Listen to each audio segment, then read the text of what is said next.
Have you heard of the new addition to the Go for Donnie podcast? I haven't either, but it's called Switch to Channel 2. That is where Donnie will get to ask his guests some questions, so you, the listener, get to know them better.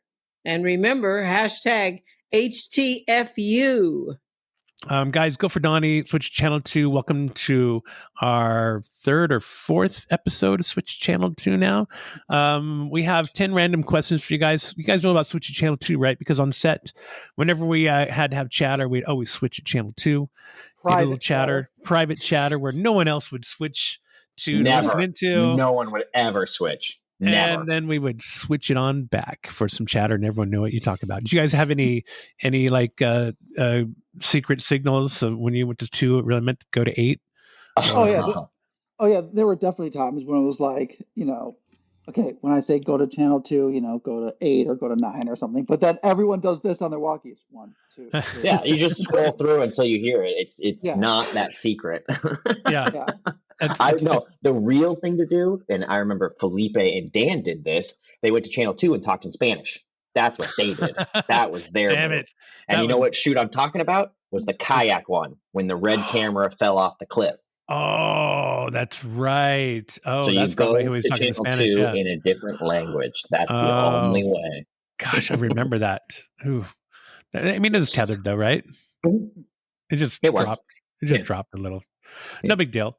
All right, guys. So I have a few questions, just some random questions for you guys, so that way your fans, our listeners, get to know a little bit more about you. So, Sylvia, why don't you start? What was your least favorite episode of Top Gear? Oh my God. Episode or like segment? Like you're talking about the totally edited, or as a producer, the experience? No, I want your least favorite episode of Top Gear. Because I was thinking when Shane least favorite episode, your least favorite episode, the one that sucked balls the most, one that you didn't enjoy, one of those. Again, you're talking about the edited episode, not as a producer, the experience. Oh no, right? As an experience. I'm sorry, as an experience. Well, those are different. Those are very, very different. Yeah, no. As an experience, filming. Yeah. Your least favorite episode, the filming of your least favorite episode of Top Gear. The first thing that popped into my head was the tractor episode. I just thought it sucked. It was hot out there. Yeah, and I mean, I did see cows being born, but beauty of life. The entire time we were filming it, I was just thinking to myself, this just is not a good episode. It's not Sylvie's he's not a farmer. He does not for the farm love life. The farming. It was awesome. The guys are awesome, but it's just like, and that was our biggest fear going into it. It's like, how are we going to make things that go this fast exciting for an hour? So we ended up burying it in the middle of the season. Didn't we drop a calf off the back of the trailer or something, or hit? Oh my God! Yes, they like jumped off the back. Oh my God! Jumped and dropped are different. Definitely different. Yeah, jumped out. It's fine. It puts it on the cow. Responsibility lands on the cow that way. Yeah, I mean. Yeah. No, he jumped. He didn't fall. Yeah. That happens. All right, so that was your least favorite episode. All right, what about you, Adam? What's your least favorite? I would probably have to say Appalachian Trail. I think the hard part is there are so many amazing memories like wrapped around that. But as far as like from a producer standpoint, the like least truthful version of a story from what we did, like we segmented that thing so much. And I remember from the like David, Travis, and I's perspective, like we just kept trying to make it make sense. We kept trying to be like, we can't do it like that. That's not anywhere near here. That doesn't make sense. Let's not like it. It was just one of those episodes that was just, it felt like we were going for the shots and not like I felt like there was an integrity to, like David, you touched on it, was like, we did things kind of for real. Even if it was like a small segment, we did a real race. Even if it was this, we did a real race. And that episode was bullshit. All of it, every part of it, and it had to be bullshit because we are given a very strict. We have like 4 shoot days. Yes, that's it. We're only budgeted for that. Yeah, and we're driving essentially from like the north part of the country to the south. And it's just like, so you're skipping states. Yeah, and it's just. I started being so frustrated, like from the producer side. And that's why I asked, because like I think the edit turns out okay. But from a producer, it was like oh my God, guys, we're doing everything wrong. Like, this doesn't make any sense. Like, it was just like, you split us all. It was such a bummer. It We had wears a on you because conversation- you're not having fun filming it, so you're not going to have fun. And I think everybody was upset. And I think it was one of the rare times where we had a big crew shipped up, and some of the higher ups on the crew for that specific shoot were new. And it was just, they didn't let us do what we had been doing for years and tried to reinvent something. And it was just like, guys, just let us do what got us to 72 episodes. Stop trying to make this something else. What I'm hearing is I wasn't on that episode. That's what. Yeah, that's what my ears are hearing. No.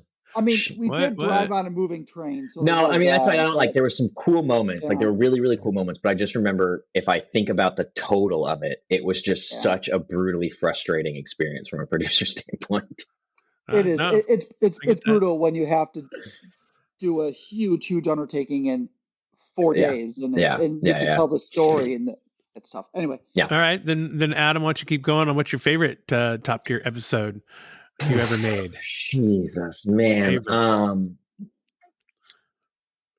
I mean, there's quite a few. Like, best days of my life. I know. I would say, I think that jet boat Aston Martin rally car one was one of the coolest, because it was one of the most legit too. Like, we really had a race course.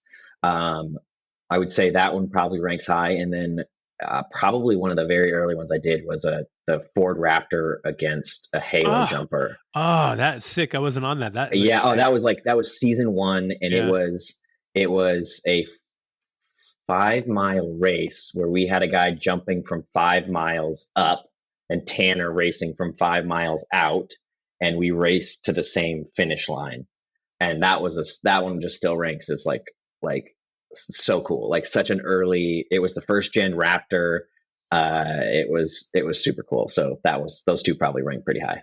Very cool. Sylvie. I mean, it's not even a question. It was Rubicon. Wow. Rubicon was the most incredible, forget an episode, life experiences I've ever had. Fuck yeah. I met one of my good friends, Nina Barlow, for the first time on that, from Barlow Adventures, who is the most badass off-roader in the world. And this was just so, so we met, it was Rupert, myself, and Nina, maybe I can't remember, maybe Dan, I don't remember who else, but we met out there to scout it. And she came out with like 5 Jeeps from her fleet, and we went. The Rubicon takes, I mean, if you can, maybe you can do it in a day, but it usually takes a solid 2 days to do it safely, and it's only like 11 miles because you're going 1 or 2 miles an hour the whole time. And I love off-roading, which is one of the other reasons. And you have to camp halfway through it. So we are like, she walks the whole thing like backwards, essentially spotting you. And it was one of those like, oh my God, I'm being paid kind of things. And we're in these Jeep Rubicons on 37s that are just like going over rocks that you like literally like I can't even, not no joke, I cannot actually climb over these with my feet. And it was just the most incredible experience. But while you're doing that, because we are working, where it's like, okay, while we're scouting it, we are also trying to find the areas where we can film. So it's like, okay, this section of the trail would be great for them to maybe get out, and where are we? Look on a map, on the hood, that kind of stuff. Then like the next is like, okay, this is sketchy. Yeah, this could be an area where someone could flip, kind of thing. And we're like trying to find that, and Adam, obviously because you've done this a million times too, trying to find that happy medium of producing it and it's real. Yeah.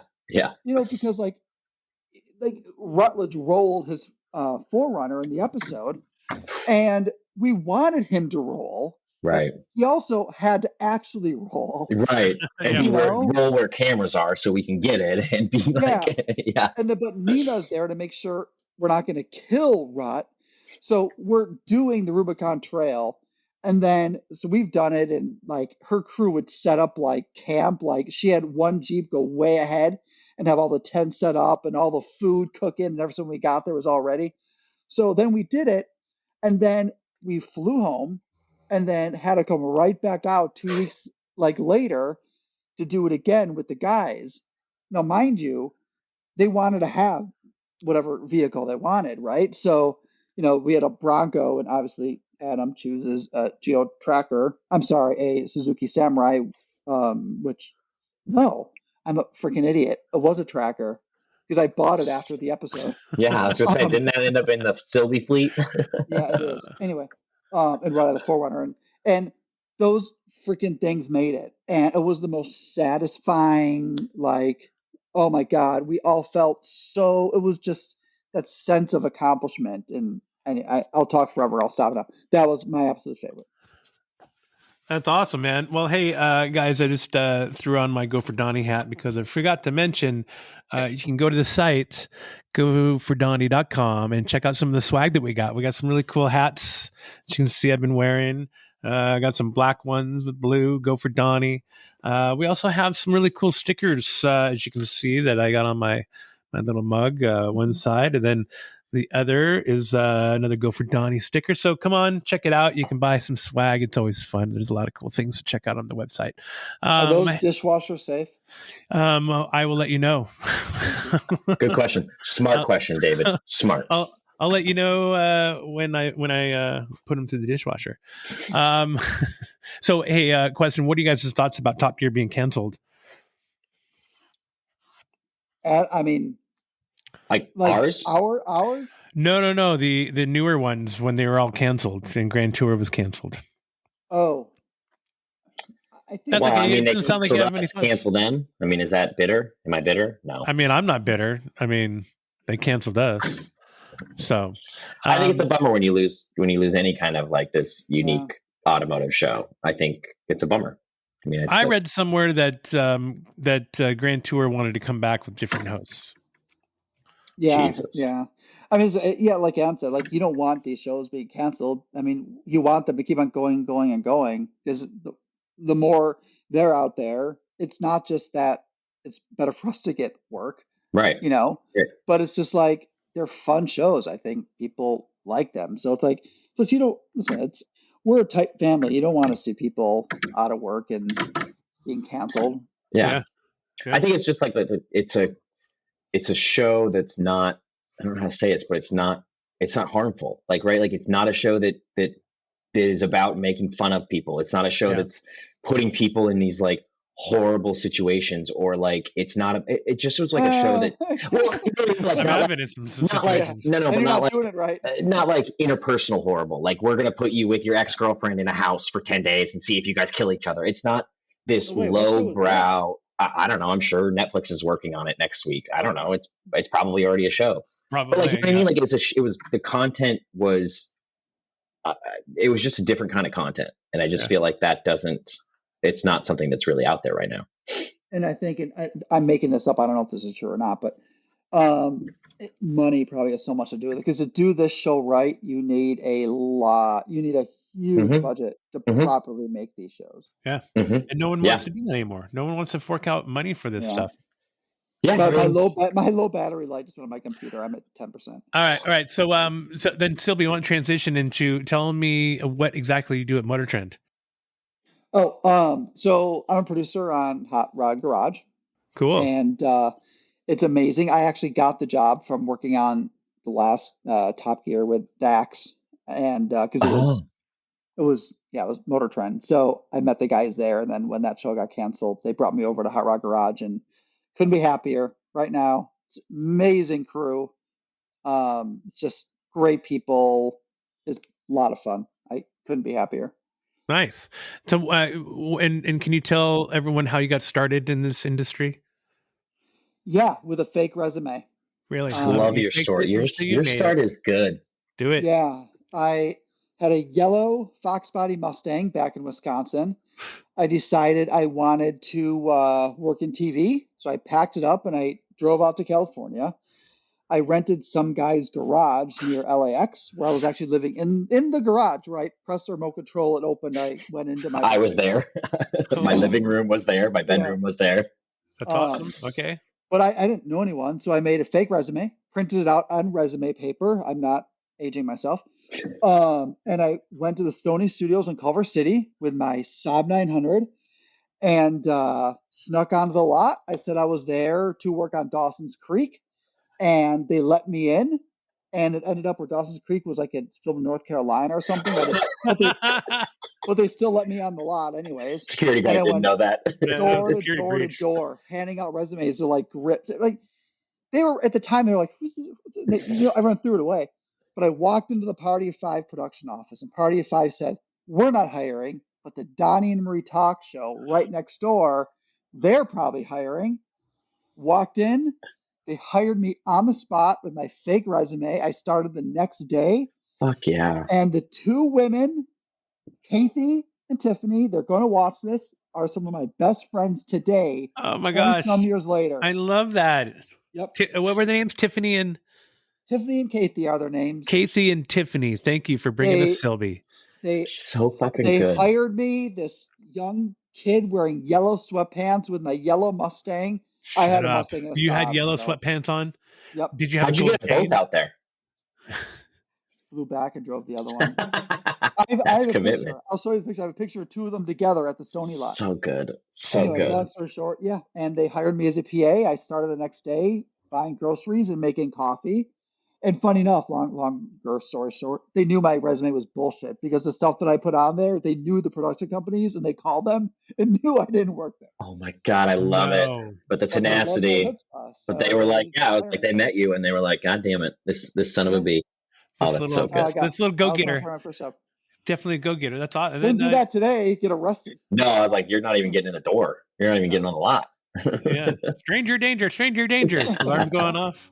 That's awesome. What about you, Adam? How'd you get your start? Oh man. So I did an internship in LA between junior and senior year on the Merv Griffin crossword show as a random intern. I did a lot of stuff.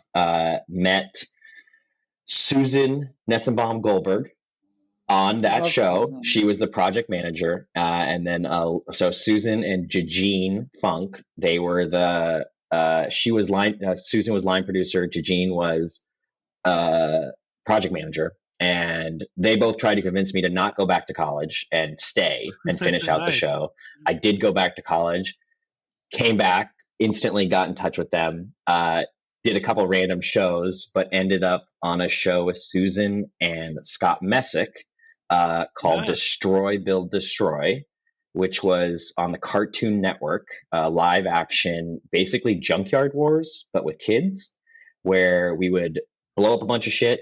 The kids would build something out of the shit, and then whoever lost the competition, their shit got blown up again. We did 2 seasons of that, and then it went down, and I was looking for work, and I remember talking to Susan, and she was like, "You need to reach out to Scott. He's doing Top Gear." And I was like, What? And so I called Scott and I was like, I heard you're doing Top Gear. Is there anything I can do? And he was like, yeah, we need an AP. And I was like, oh my God, yes. And I started for $600 a week on Top Gear.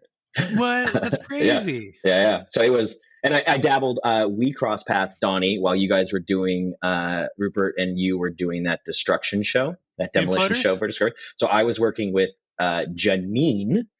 I remember at in TLC. Discovery, on a couple of beauty pageant gown designing shows where I was a remote coordinator from LA on a show that shot in like North Carolina. It was so I did those shows, then went to Destroy, Build, Destroy. Wow. And then went to Top Gear. Oh, that's funny. All right. Yeah. TLC. Like I remember I didn't know it was Rupert, but I remember somebody sitting out in the lobby looking at footage, and it was Rupert doing the Imploders, like screening footage in that office off La Cienega or wherever. Yeah. That's an old recording studio for the Doors. Yep. There's that little room off to the side of the garage that you can go where there's little drawings and writings that they used to go and smoke. So we crossed paths before we crossed paths. Nice. Which is wild. Cool. I like Although that. you just realized that TV industry is a very small. I know, very small. Very small. I got one last question for you guys. Let's talk about dogs, since we all are dog lovers, and Hudson is awesomely weird. He's 5.5 years old. Buddy, mine are upstairs. I'm not even gonna wake him up. They're upstairs. Here's my guy. Come on. Dang. This is Buddy. He's 18 months. Say hello to everybody. Oh my gosh, I love it.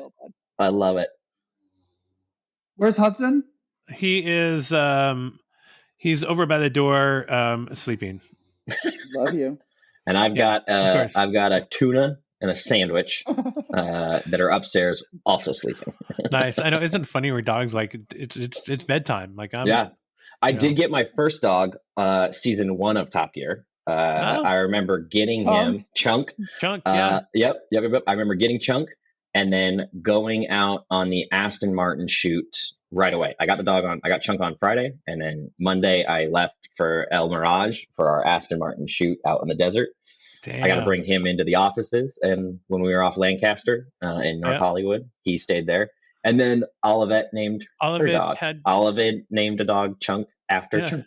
Yeah. Oh, that's right. You know what's funny, actually? The herb burner. The dog I had before him, Oscar, I did a little photo album where I would take a picture of him in every press car that I got. So that's awesome. I have Oscar in a Lamborghini, like Audi R8s and I have him just That's awesome. I need those. I need those. Yes, share those for sure. Yes. Please. Hey, real quick, what's next for you guys? What do you got going on, Sylvia? You still got Hot Rod Garage?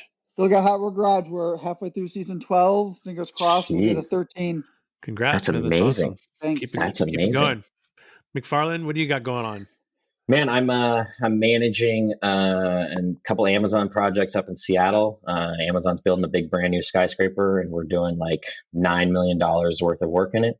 I do. Wow. Yeah, I'm construction management. Yeah, wow. big numbers. Actually, a lot bigger numbers than I've dealt with in the TV world. Yeah, that's pretty impressive numbers. Wow. It's all making sense. Reach out to them, have them fund an episode for us. Have them do a pilot for us. We're kind of like 5 degrees removed from Bezos, so we don't actually talk to Amazon. Hey guys, I got an idea. Anyone guys got an idea? Adam, if you can get us $800,000, we'll make the best damn episode you've ever seen. Okay, let me see what I can squeeze out of Bezos. I'll make a call too. Yeah. You can do it. Well, hey guys, we better get back to our channel. I think they're calling us. So. Yeah. Back to one. Yeah, back to one. Thanks, guys. Take it easy, man. Bye. Thanks again. Bye. Production for Donnie. Go for Donnie. Locations for Donnie. Go for Donnie. Habitat for Donnie. Go for Donnie. Hey, Donnie, what the hell are they doing?